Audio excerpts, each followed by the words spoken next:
Hello and welcome back to my channel. So today we're going to be doing our first ever book review. So I've never done book reviews before, but I wanted to give it a try. So without any further ado, let's jump right in. So the book we're going to be talking about is The Second Death of Locke. It's a book that I just finished reading. It is a romantic epic fantasy about the undying bond between a knight and their mate set against the backdrop of a breathtaking fantasy world. So let's talk about the book. So, the plot of the book, spoiler free of course, is that Grey Flynn has dedicated her life to her mage, Captain Keir Seward. Grey is Keir's blade on the battlefield, protector and well of magic. Grey will do anything for Keir. All he needs to do is ask, and she will do anything for him. When their quest to protect the child of an enemy nation comes into play, Keir and Grey need to decide what they are willing to sacrifice to protect their secret. Of course, I can't say what the secret is because that will spoil the book. So my thought on the plot was that it was well written, engaging, and the relationship between Keir and Grey was sweet, even though the two of them were rather oblivious to how the other felt. The plot also had LBGQ representation, which was a good addition to the story. It showed that they were inclusive. Even though Grey and Keir were oblivious to each other's feelings, their bond still ran deep and they were dedicated to each other wholeheartedly to the point where they would die for each other. The plot twist was unexpected. It was also nice to see Grey learn to care about the others in the party, even if Keir was the most important person in her life. As I said, this is classed as an epic romantic fantasy in a fantasy world with themes of Arthurian themes of devotion and betrayal, carnage, of courtly politics, and yearning. So Grey is one of the main characters in the book, and when we meet her, we learn very early on that she's loyal to Keir above everyone else. Keir is her first priority in everything. Grey is Keir as well and assists Keir by essentially transferring power over to him. Keeping the spoiler free, Grey has amazing character development as she learns to care for the other characters in the party, which is Brit, Ola, Erin, and Stella, and learns to love them as family. The childhood friend to lovers romance between Grey and Keir is beautiful and realistic, and it becomes apparent that the both of them have no idea what the other is feeling. Grey is very clearly in love with Keir quite early on. They grew up together. She thinks he doesn't feel the same way, and she never thinks about telling him her feelings for him until they're in an absolute life and death situation. Enemies to lovers is my favorite dynamic in a book. Let's say that right off the cut here. But I also really like this book, and I like the found family dynamic and the childhood friends to lovers. Grey and Keir loved each other to the point where they would happily die for each other. Grey, of course, would never want or let Keir die for her to the point where she would be willing to die for him. I like how even though Grey put Keir above everyone else, she eventually learned to care for the others that had joined Keir and Grey on their mission. I like the creation of the world, the inhabited, and the creation of wells and mages, and how magic works in the world, with the mages drawing the power of magic from their wells. Grey is key as well, as I have said. I enjoyed the different nations and the different courts, courtly politics is something I've always loved, and in this book, it was done quite well, I find. The book is completely in Grey's point of view, so we never really get an idea of what Keir is thinking at any point. The only way that we know through what Keir is thinking is when he says what he's thinking, when we hear from Keir. Of course, Grey's life has been marred by tragedy. She lost her entire family, which is why I think she's so adamant that she doesn't want to lose anyone else, which is completely fine. That's understandable. As for character flaws, I think Grey had them. I think sometimes there were times where she could be a little bit selfish, only thinking of how things would affect her and Keir, when it got to a point where things that were happening in the book would affect everybody, not just Gray and Kia and Britt and Ola and Erin and Salah, but the people in the world. With the dynamics in this book, it was quite clear that unless something was done, everyone in the nation would be affected because with who Gray is, if she didn't do something, then all of magic would cease to exist in the world.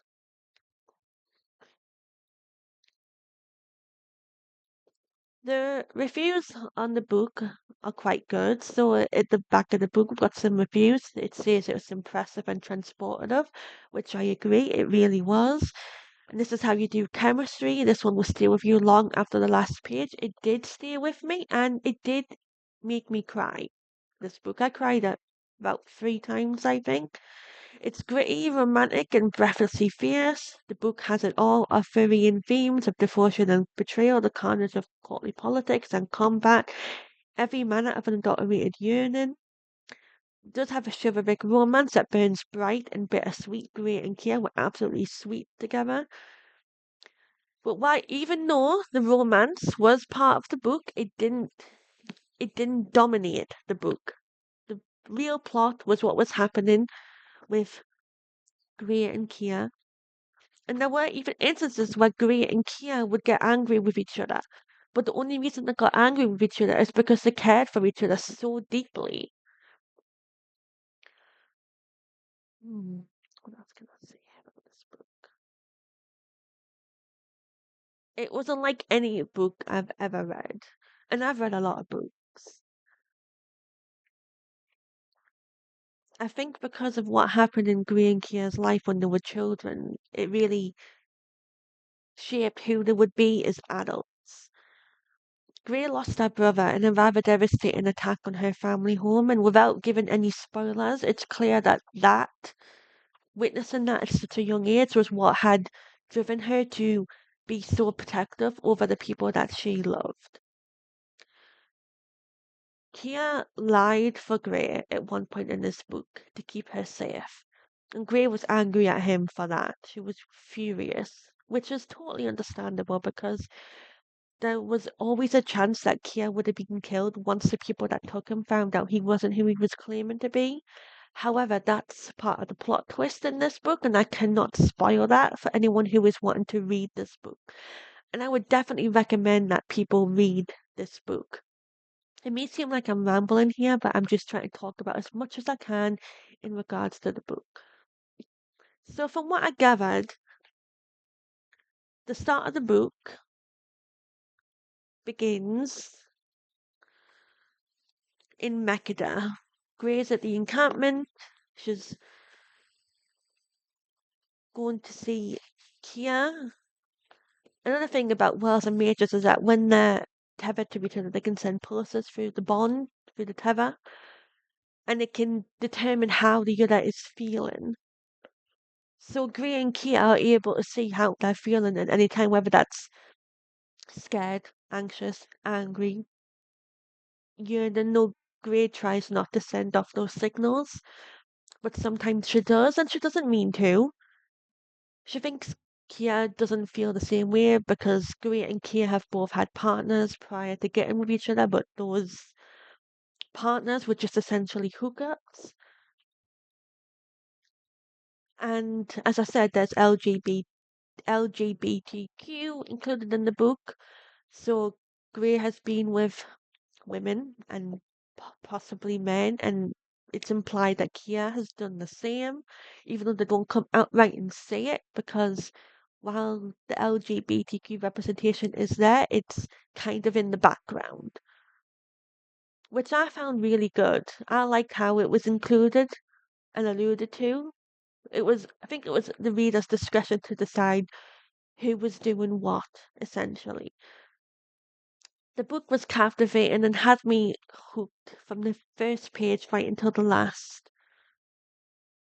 And it was so nice just to see all of them start to care for each other and what Gray would do to endure to get the safety of the people that she loved.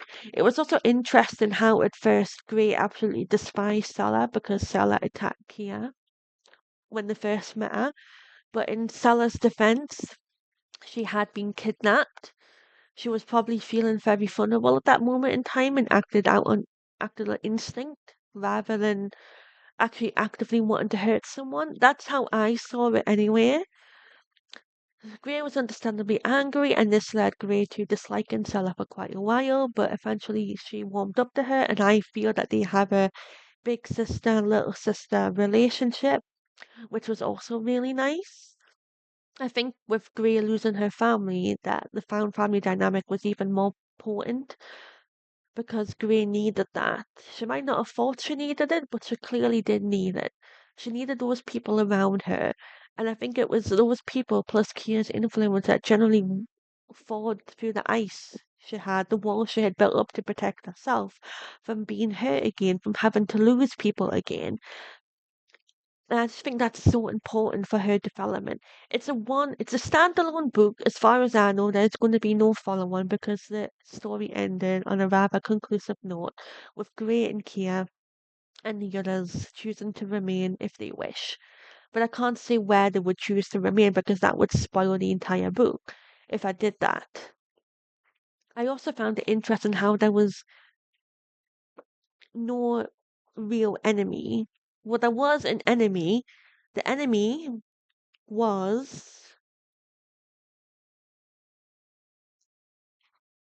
two nations that had been responsible for the death of Gray's family back when she was a child.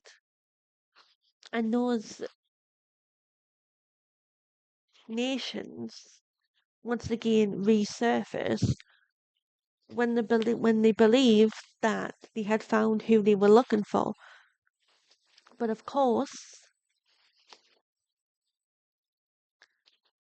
this was when Kia stepped in and lied about it, saying he was who he was. So it was Ephraim and Lucas, I believe.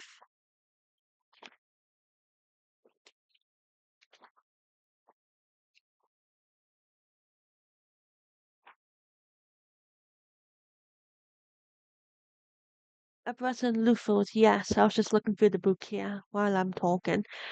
So they were the ones who essentially were responsible for the death of Gray's family. They had this whole ploy back when Gray was a child, and essentially it worked. Everyone died. Everyone in Gray's nation was killed, and she was the only survivor. That's not me spoiling anything. It's quite clear early on that Gray and Kia have a secret, but we don't find out what it is until a few chapters later on in the book when they realize that Stella is not who she is, and that's when the whole mess begins. Things get worse when Gray waylays about 40 mages in their wells with her power, and that's what tips off Ephraim and Lufos that something isn't quite right because they don't understand at first how a normal mage and well would be able to have that kind of power. And this is what tips them off. And this is what puts the group in danger when eventually Ephraim and Lufos catch up. So Ephraim and Lufos had their own plans in hand once they found who they were looking for. They wanted to marry off Kia because they thought Kia was who they were looking for, someone in their court, so they would have the power. I believe it was Ephraim who was going to put someone forward to marry Kia because they believed that he was who they were looking for. Of course, he wasn't. However, details come about that show that Kia now has all the same power as Gray because he has bonded to her. Now, bonding is a very interesting thing in this book. It's when a mage and a well make a bond where where the mage can only draw power from that one well. That is forbidden in the book for many reasons. First of all, mages and wells are interchangeable. If the well died, the mage would be given another well and the cycle would start again. However, since Gray and Kia have bonded to each other and kept this a secret, that means if anything happened to Gray, Kia would never be able to do magic again. He would lose that ability because he would have lost his well. According to the book, a mage and a well who perform the bonding ceremony could be separated, possibly put to death, in prison, depending on the decision that's made. Of course, this truth comes out eventually, and thankfully, there's no repercussions from it. So Gray and Kia do not get in any trouble for bonding with each other.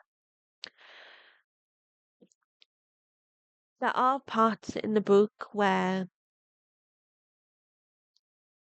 we think that the characters are going to lose their lives. There's an instance where we think Kia is dead, but thankfully he was not. I can't say much more because that's a huge spoiler, but arrangements are made and he gets to continue living thanks to Gray.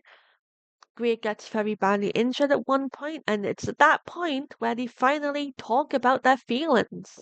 Like, I love the fact that they finally confessed how they felt to each other, but why did it have to be done after such a harrowing experience? But I guess that's normal because when you're afraid that you're going to lose somebody, your desire to tell them how much they mean to you comes to the surface, and emotion to the surface. And emotions were running high in that moment.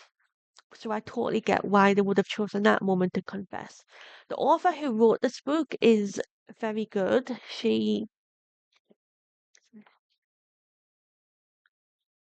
is amazing at writing, and her universe is inclusive and engaging. And the book is separated into 4 parts. So let's talk about those 4 parts, shall we? So the book even has a map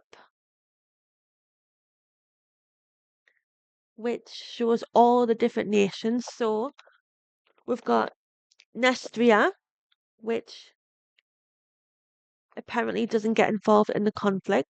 We've got Cleostrata, Scalus, Luther, Ephraim, and then we've got Locke right there.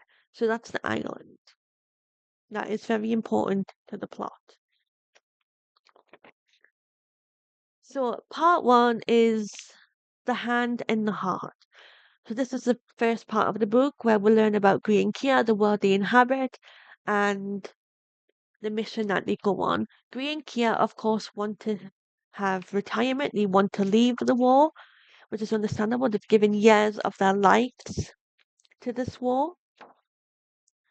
So so part 1 goes on for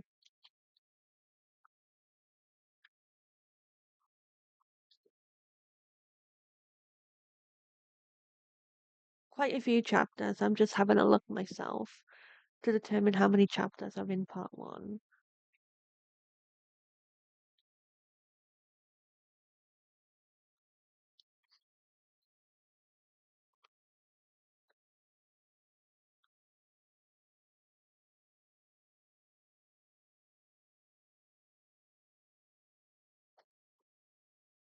Stella is also the daughter of one of the nations. She's actually the daughter of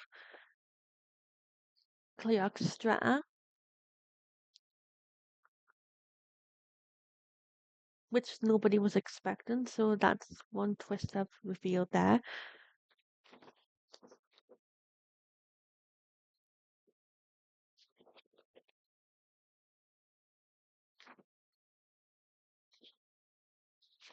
So 100 pages in is when part 1 comes to an end.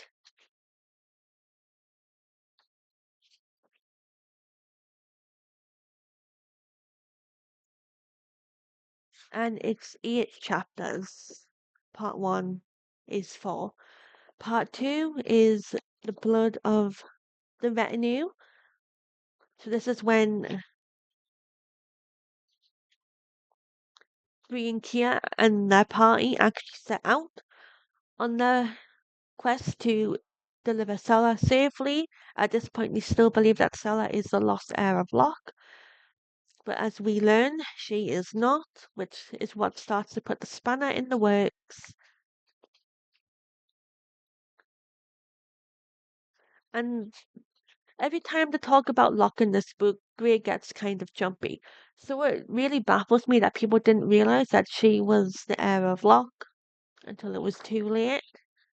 But they kept the secret because they didn't want anyone to know because people were looking for this lost heir. They were trying to find them, and a lot of them did not have good. What's the word? Did not have good motivations to do so. Some of them probably wanted her dead. Some of them probably wanted to find her to help restore her to the island. But Gray didn't want to be found, and which is totally understandable. Gray didn't want to be found because she was afraid that she would be killed if she was found. So Kia and his brother, who is now dead, protected her. Kia wrote a letter that said he was the heir to Locke. He identified himself as Severin, who was Gray's brother, who was no longer alive, and sent that letter. It didn't stop people looking, I don't believe, but I think it drew them away from looking in their town at that point because there were soldiers going around looking for anyone who would have been the right age. And Kia knew that if they found Gray, they would quickly put two and two together. So this book review is going to be quite short because it's only my first time doing this. And I want to try and ease into it. As time goes on and I gain confidence, it might get better. This is just a hobby, essentially, not something I take especially serious. Would I read this book again? Absolutely, 100% yes, I would read this book again. Would I recommend this book to others to read? Yes, of course I would. It was a rather long-winded book, and there were times when I wondered if all the details were essentially necessary, but the further I got into the book, the more I realized how important all of these details were, and I really enjoyed that. When the characters got kidnapped by Eprian and Lufos, I was rather concerned for them. Like, I grew to care about them, and it was awful to see what would happen to them, how they could potentially die in this situation. There's also this solution called Break Bloom that, when given to a well and even mages, it stops them from it cultivates. So Break Bloom is a flower Ephraim had found and cultivated for its abilities to do magic, making it impossible for a mage to draw on their well. So this is poison essentially, and Ephraim has used this before. It's used to stop magic. It's used to stop them from sensing any stop people from sensing any destruction. So when they're imprisoned, they've all got this break bloom on their gags. Stop them from being able to use their magic essentially to render them unable to defend themselves against Eprian and Lufos. So I think it's Eprian that talks to them more at this point. So Eprian and Lufa were working together. And that's concerning for Grey because obviously that means if they're working together, then there's implications of that. With combined forces, that would make them stronger. So they know that the retinue of Grey, Kia, Ola, Britt, and Erin were leading the false Mercy of Locke across the country, and they were trying to find out who was in charge of the operation. So Kia essentially is the one that lies to these people. He says that Grey is not. He's well, and that Erin is. Erin agreed to this. They are quite brutal with the group.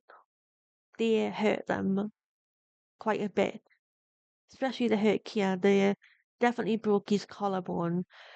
The brutality of Eprian and Lufus is absolutely abhorrent, and it was very hard to read about because at this point we have learned to care about these characters, and they have learned to care about each other. So having to read about this happening is quite de- devastating because we thought they were safe. The mission was done. Salah was safely with her family. They could have left, and you really feel the regret that they did not leave when they had the chance, Gray and Kia went off on their own. They were found together. There was concerns about that. Epirus and Lufa knew that one of them was Locke. They just didn't know who, but they would have found out eventually. Once again, this was tied back to when Gray obliterated the entire army that was attacking them with one fell swoop. That led to consequences. So it is realistic that there would have been consequences from those actions. Eprin and Lufus clearly took notice and determined that one of them had to be Locke. They knew that Sella wasn't, which meant that they knew Locke was somewhere in that dungeon, just didn't know who was who. So I think I'm gonna leave this here. I would definitely recommend this book. Please, anyone who has not read this book, read this book. It is absolutely fantastic. Definitely worth the read. It's a perfect pair of romance, Heinen and sprawling epic fantasy. It has everything anyone would want in a fantasy novel. Please, please read it. Just give it a chance. So I'm gonna leave this here. I know it's quite short for my first book review, but I'm still getting the hang of this, so please go easy on me. And that's it for now.